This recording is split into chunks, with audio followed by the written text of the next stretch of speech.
Bonjour à tous, alors aujourd'hui on se retrouve pour parler du logiciel Nox App Player. Donc qu'est-ce que ce logiciel? C'est tout simplement un émulateur Android pour Windows. Il y a quelques temps je vous avais parlé et je vous avais donc montré l'application BlueStark. Mais voilà, c'est une application qui fonctionnait plutôt pas mal, mais elle ne m'avait pas convaincu à 100% à cause des pubs qu'il y avait sur la version gratuite. Après, il fallait passer sur une version payante. Sur Nox, en fait, tout simplement, vous êtes sur une version totalement gratuite. Vous n'aurez pas ce souci de pub. Donc, dans cette vidéo, on va faire l'installation ensemble. Je vais vous montrer un petit peu comment il fonctionne. Et dans une deuxième vidéo, on verra un petit peu comment il fonctionne sur les jeux, parce que son but premier, en fait, tout simplement, c'est de vous permettre de jouer sur vos jeux Android, tout simplement sur Windows, ce qui va vous permettre de pouvoir faire, par exemple, du stream sur des jeux Android. Ça peut vous permettre pas mal de choses. Donc, on va l'installer. Comme d'habitude, vous aurez le lien de téléchargement dans la description de la vidéo. Donc on va lancer l'installation. Alors l'installation, vous allez voir, c'est vraiment pas compliqué. Nous, ce qu'on va faire, on va passer quand même en installation personnalisée. Vous allez voir, ça va pas nous avancer à grand chose, mais c'est juste pour vous donner l'habitude en fait de faire ça sur tous les logiciels, parce que certains logiciels embarquent des pubs avec, et en passant sur l'installation personnalisée, on peut les décocher. Ici, clairement, on n'aura rien à bouger. Mais pensez quand même à le faire sur chaque installation. Ça vous permettra d'éviter en fait de vous retrouver par exemple avec des Google Toolbar et tout un tas de logiciels, on va dire entre guillemets, indésirables. Donc voilà, on va le laisser s'installer. Comme vous avez vu, ça se fait en 2 clics. Réellement, une fois l'installation terminée, c'est prêt. Vous allez avoir un genre de petit didacticiel qui va aller assez vite. L'application va dans un premier temps se mettre en anglais. Mais ne vous inquiétez pas, en fait, vous n'avez rien à faire. Vous attendez un petit peu et l'Android qui est dessus va passer directement en français. Alors, de souvenir, on est sur un Android 4.4. Donc, on n'aura pas un Android 6. Mais voilà, ça nous permettra quand même d'avoir une compatibilité avec pas mal d'applications. Malheureusement, voilà, certaines applications imposent Android 6 maintenant. Là, ça ne sera pas le cas. J'ai pu déplorer aussi quelques applications qui ne sont pas compatibles, et notamment les applications de télé qui fonctionnent pas. L'application fonctionne, mais en fait, vous ne pouvez pas lancer les vidéos malgré l'installation de VLC ou de divers codecs. En revanche, des applications comme YouTube fonctionnent très bien. Vous avez le Play Store dessus, donc il n'y a aucun souci là-dessus. Donc voilà, l'installation va se terminer. Il va nous proposer donc de lancer l'application. Donc on va le démarrer. Et là donc il va nous démarrer un Android virtuel. Donc là il va charger. L'Android ensuite va démarrer. Et on va pouvoir voir un petit peu comment se présente le logiciel. Alors je vais faire un test parce qu'on peut l'avoir en plein écran. Je vais voir si ça pose pas problème au niveau d'OBS. Voir s'il ne détecte pas comme un jeu.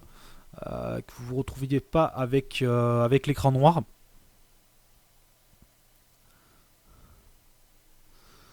Donc on va le laisser s'initialiser.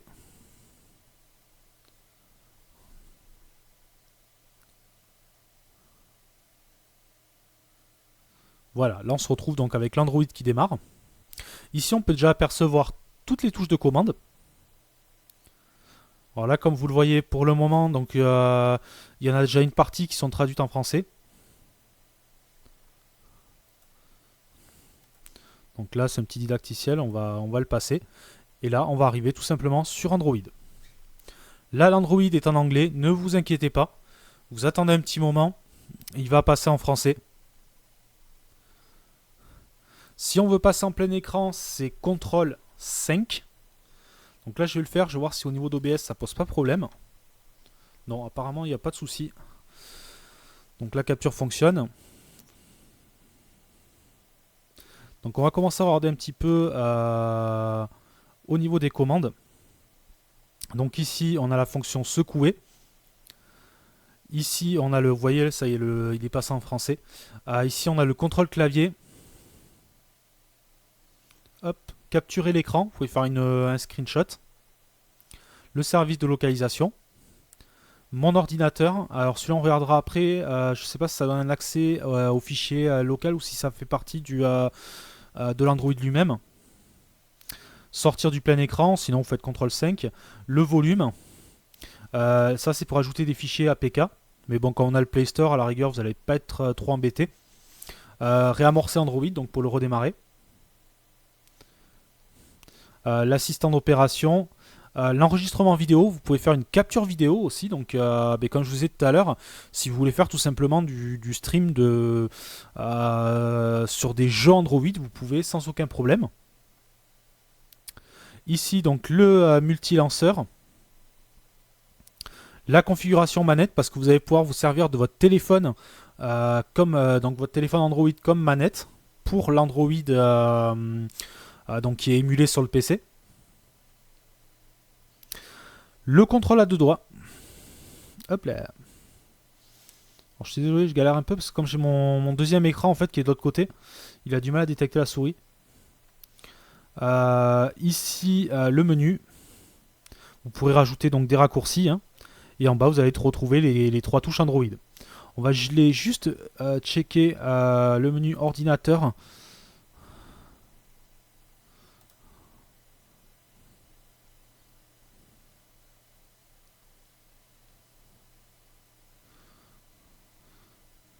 D'accord, donc il faut après avoir un accès route. Ici, bon, ça nous permettra de voir la configuration système. Ici, vous avez les mises à jour. Ensuite, donc la langue, un petit peu tous les paramètres. Démarrer, configuration, donc vous pouvez choisir la résolution. Donc on va se mettre en 1920 par 1080. Configuration, performance. On va pouvoir se mettre en élevé. Mode compatibilité OpenGL, on va y rester. Et on va faire sauvegarder la configuration. Et on va faire redémarrer immédiatement. Donc ça c'est un petit peu ce qu'on retrouvait sur BlueStark.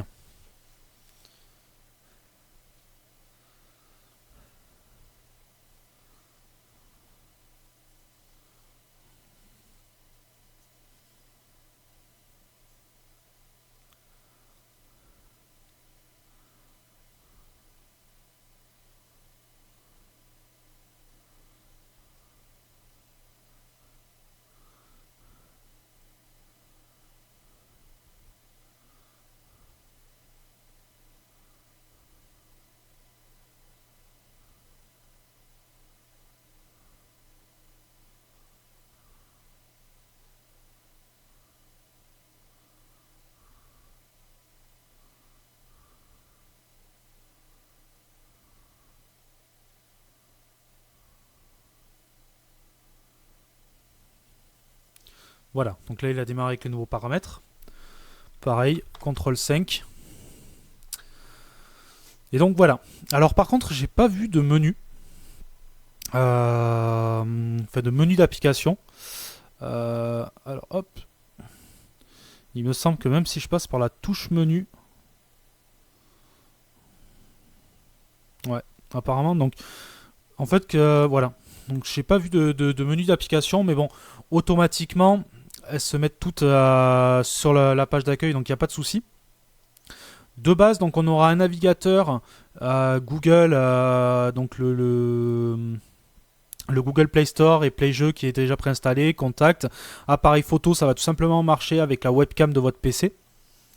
Une petite application d'aide, ES Explorateur de fichiers, je crois que je vous avais fait une vidéo déjà dessus. Un Facebook Lite et un petit jeu de démo. Donc voilà un petit peu pour voilà, vous aurez diverses applications déjà préinstallées, un explorateur de fichiers qui va vous permettre de faire la transition avec votre PC. ES Explorateur le fera aussi. Donc pour sortir les applications, à chaque fois vous revenez sur le menu, hop, et comme sur Android, pareil pour faire mes applications en bas. Hop là. Hop, et vous sortez de l'application. Donc voilà, vous allez retrouver un petit peu tous les standards d'Android. Pour le moment, je le trouve assez stable. On n'est pas embêté par les pubs, donc ça c'est plutôt pas mal, contrairement à BlueStark. Moi, ce que je vous propose, c'est que on se retrouvera dans une prochaine vidéo où on le verra un petit peu en action. On fera ça, je pense. Voilà, je mettrai quelques jeux pour vous montrer ça.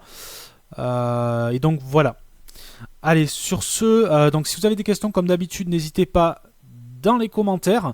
Et quant à moi, je vous dis à une prochaine vidéo. Allez, ciao ciao.